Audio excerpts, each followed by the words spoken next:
aerodynamics treats of the motion of air or other gases and of the forces acting on solids in motion relative to such air or other gases.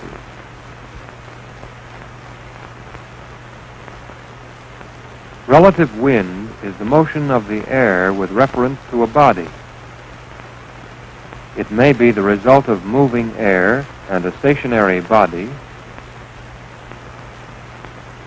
or still air and a moving body,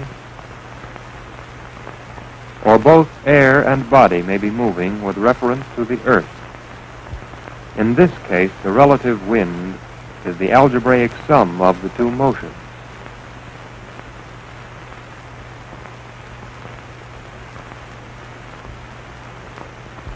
An air stream flowing past a flat plate exerts upon it force whose direction depends upon the angle between the plane of the plate and the direction of airflow.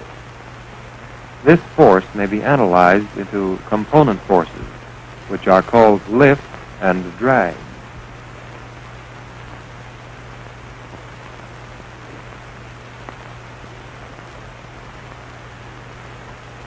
Lift acts at right angles to the relative wind, and drag acts parallel to the relative wind.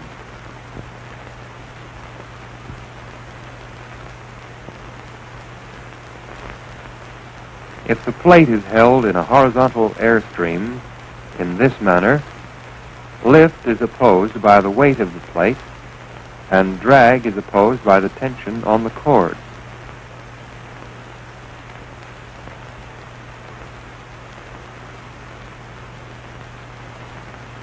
The acute angle between the relative wind and the face of the plate is called the angle of attack. This angle may have any value from 0 to 90 degrees and may be either positive or negative.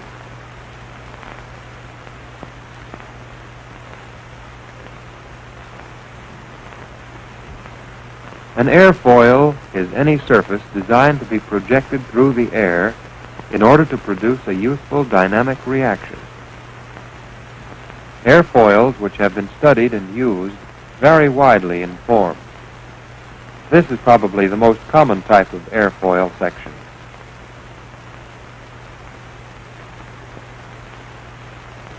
Others are convex on their upper surface and concave on the lower, while still others are convex on both surfaces.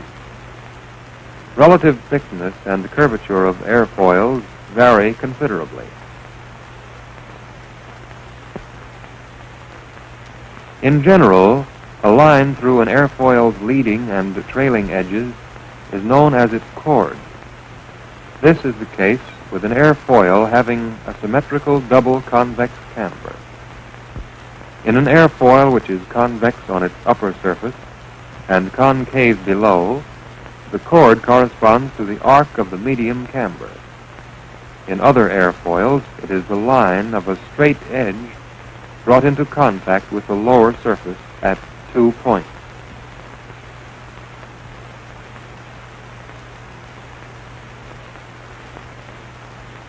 The acute angle between the chord of an airfoil and the relative wind is known as the angle of attack of the airfoil.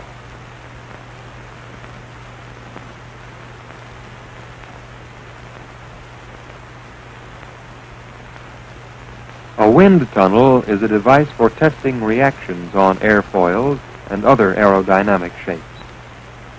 It usually consists of a large tube with a constricted throat. A propeller produces airflow, and a honeycomb arrangement is placed at one end to ensure straight airflow.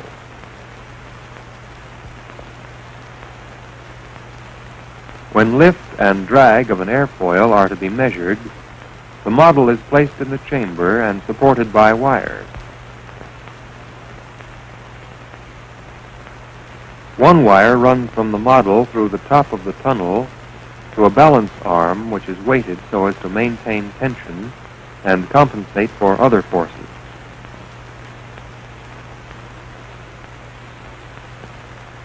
From the leading edge of each wing, a wire runs forward in the direction of flight over pulleys, and down to a bar on a platform type of scale. A second pair of wires runs vertically downward from the wings to another scale. Finally, a wire extends from the tail down to a third scale. In this way, the model is suspended so that the various forces exerted upon it may be measured.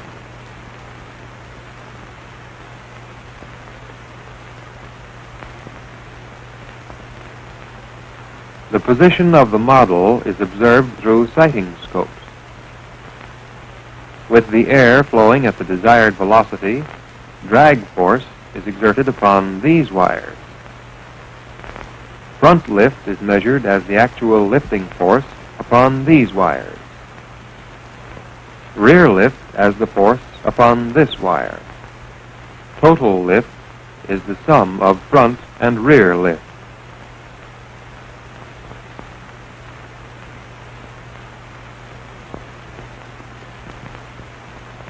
Here is one of the Army's wind tunnels at Wright Field.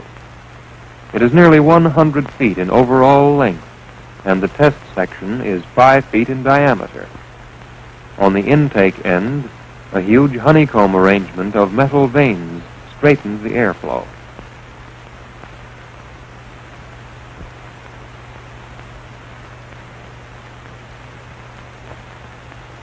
Four electric motors of 400 horsepower each furnish power to turn the fan. Two of the motors are shown here. There are two others inside the tunnel.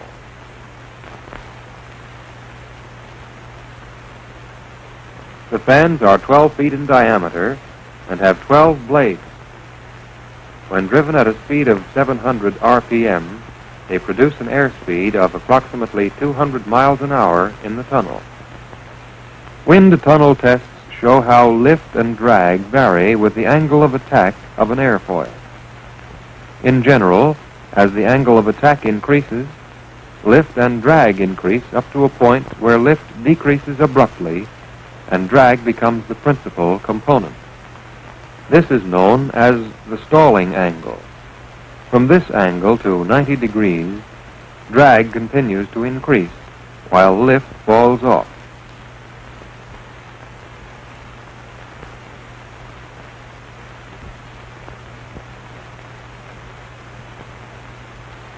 At 90 degrees, the airfoil acts like a flat plate. It has maximum drag and negligible lift. Wind tunnel tests have also proven that for any given airfoil, lift and drag vary directly with the area of the wing. If the area is doubled, lift and drag are also doubled.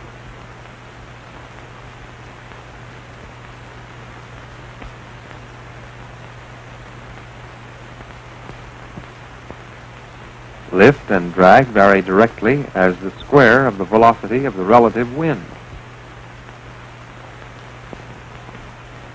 If wind velocity is doubled, lift and drag are multiplied by 4.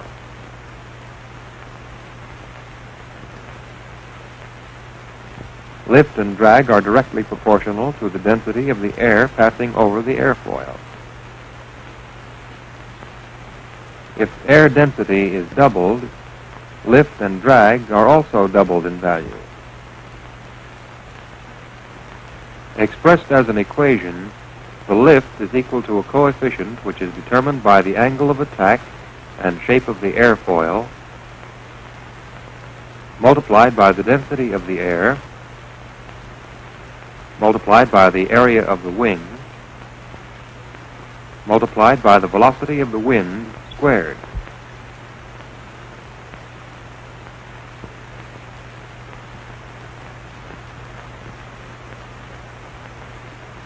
Drag equals the coefficient which is determined by the angle of attack and shape of the airfoil, multiplied by the density of the air, multiplied by the area of the wing, multiplied by the velocity of the wind squared.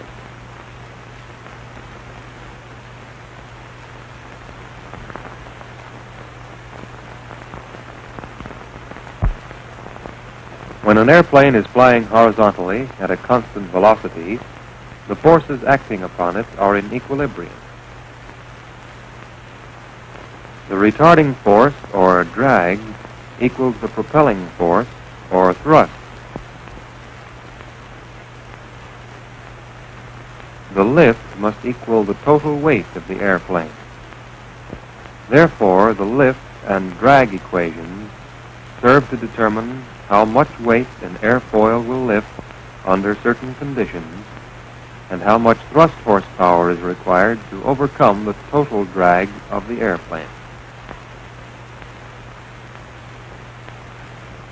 The air pressure at various points on an airfoil is measured in order to determine the airfoil's efficiency or its suitability for a given purpose. The measurements are made by building into a model airfoil small copper tubes which are sealed flush with the surface of the model.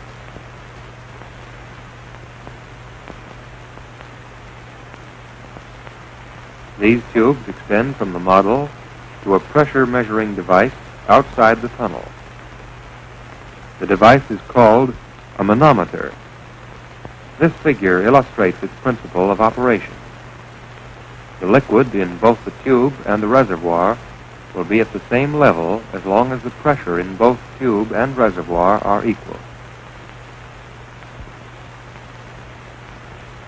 If by any means, such as this plunger, for example, the pressure in the tube is increased, the liquid is forced into the reservoir, lowering the level in the tube. If pressure in the tube is decreased, the liquid rises above the level of the reservoir.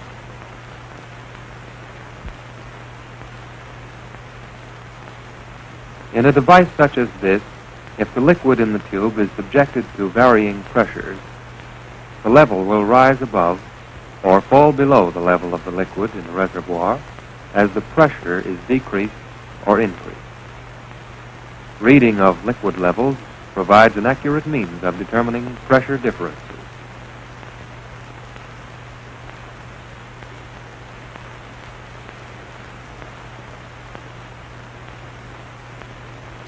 Additional tubes may be added, each connected to a different value of pressure, and each will indicate that pressure accurately, regardless of pressures in the other tube.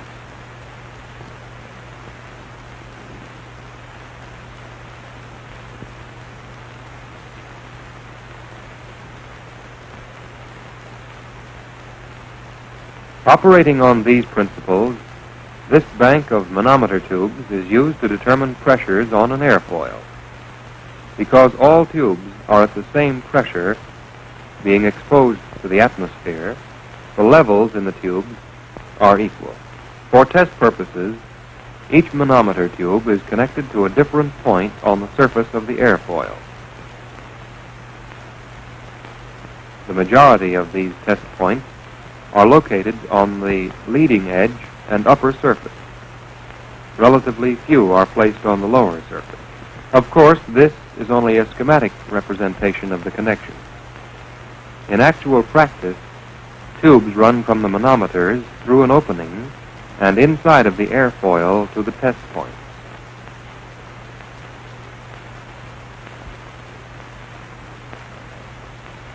Atmospheric pressure is usually taken as the reference level.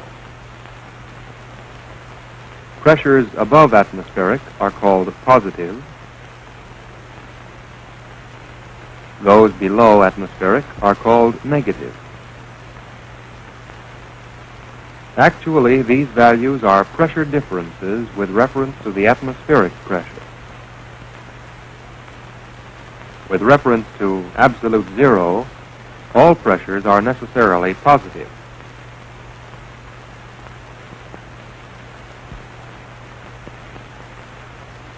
The model airfoil is placed in the test section of the wind tunnel.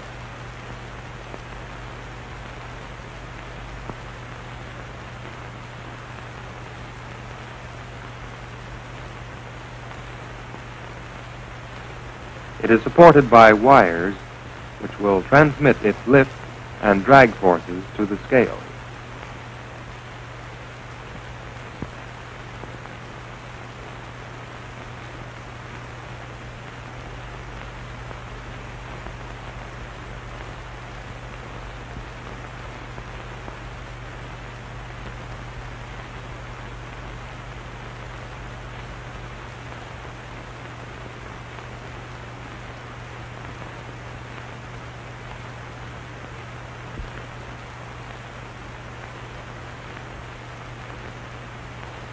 Tubes which connect to the test points are passed through an opening in the tunnel wall and connected to the manometer bank. The manometers, being at equal pressures, are at the same level and are connected to the airfoil. Thus, from each manometer tube, there is a direct connection to a definite point on the surface of the model airfoil.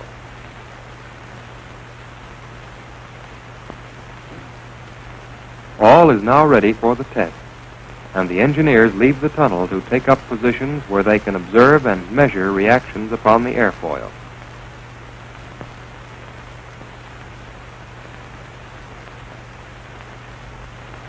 The motors which drive the fans are started.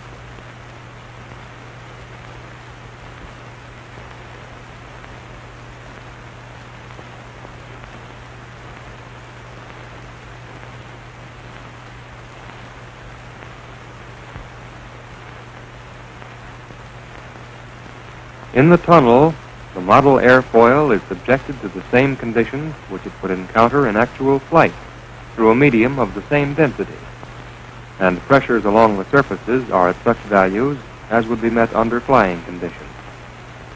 The manometer tubes tell the story. Levels fluctuate slightly as minute variations in airspeed or density occur, but the ratios are constant, and the position of the liquid in the tube shows both positive and negative values for the airfoil. The tubes are photographed to assure simultaneous readings of all tubes, and the photograph is used by engineers to plot the pressure curve.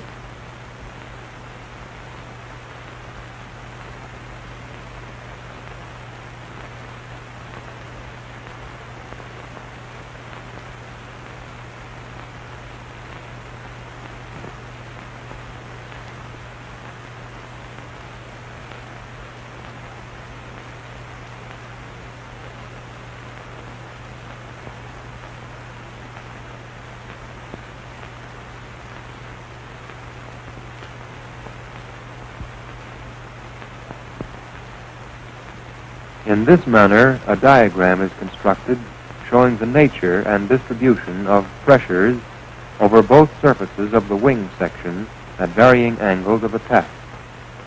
Positive pressures are shown in black, negative in gray. At 0 degrees, there is a small bulb of positive pressure directly upon the leading edge of the wing. Another area of positive pressure encloses the trailing edge and extends forward about 1/4 chord length along the lower surface. Elsewhere, the pressures are negative.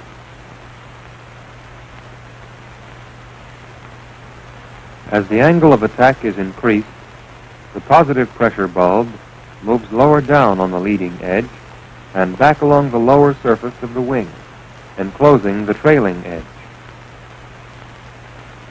The negative pressure distribution remains fundamentally unchanged, although its values are greatly increased.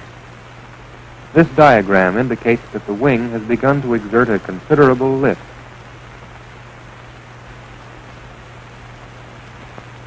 Increasing the angle of attack still further alters pressure distribution very little, although there is a marked change in values, particularly along the upper surface, where negative pressures are now exerting a powerful lift force.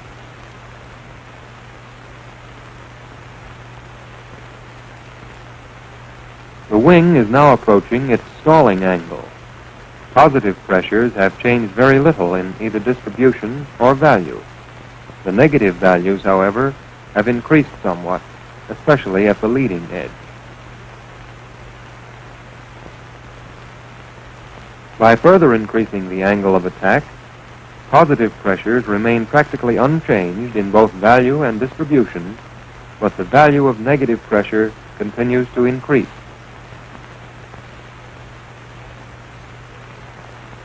At this angle of attack, the wing is well past its stalling angle, yet the positive pressures show little indication of change.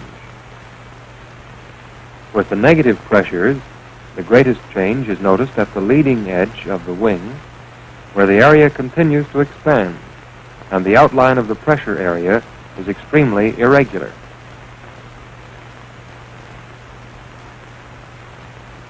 Increased angle of attack brings no important change in positive pressure value or distribution, but the negative pressure area is tending to equalize in value over the entire upper surface of the wing.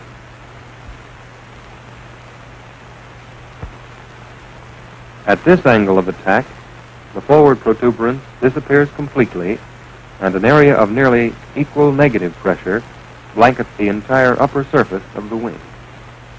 Positive pressure areas still show no important change.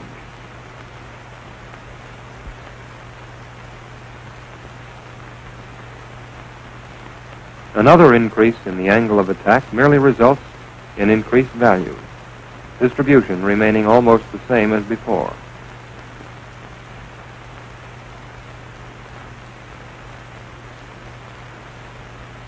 At this final angle, pressures have reached still greater values without any appreciable change in distribution.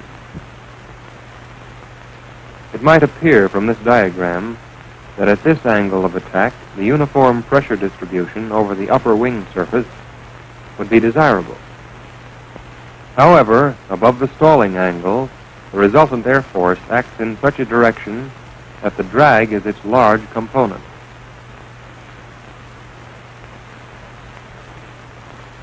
An airfoil at rest in still air is at atmospheric pressure over its entire surface. It has been shown that airfoils derive their lift from the pressure differences acting upon their surfaces, the negative pressure difference upon the upper surface at normal angles of attack being the major component of the lift force.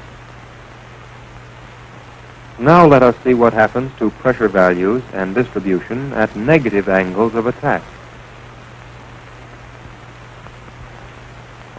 From 0 degrees, the angle is decreased to a slight negative value. The positive pressure bulb on the leading edge is practically unchanged.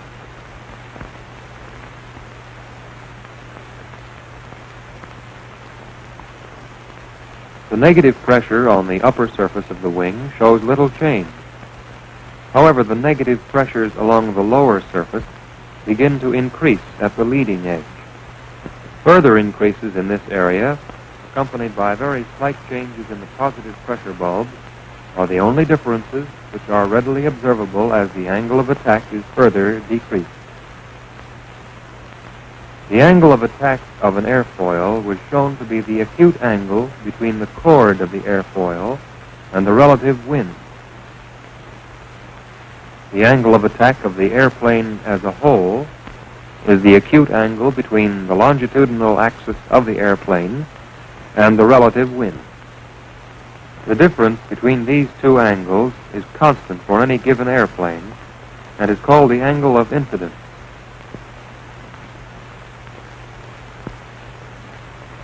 Although the angle of attack is constant for any given wind tunnel test, in actual flight the angle of attack of the airfoil varies with changing attitude and speed of the airplane. Consider the case of an airplane flying horizontally at a small positive angle of attack. As the controls are set to put the airplane into a dive, the angle of attack decreases and the speed increases. Lift decreases, since in this attitude the weight of the airplane is opposed by the resultant of lift and drag. As the flight approaches the vertical, speed increases until the terminal velocity is reached in the so-called vertical dive. In this condition, lift is 0, and the weight of the airplane plus its thrusts are opposed by drag alone. In pulling out of the dive, the angle of attack must be increased slowly. During this maneuver, the lift may attain several times the value of its weight. This increase in lift produces acceleration, which in turn produces a curved flight path.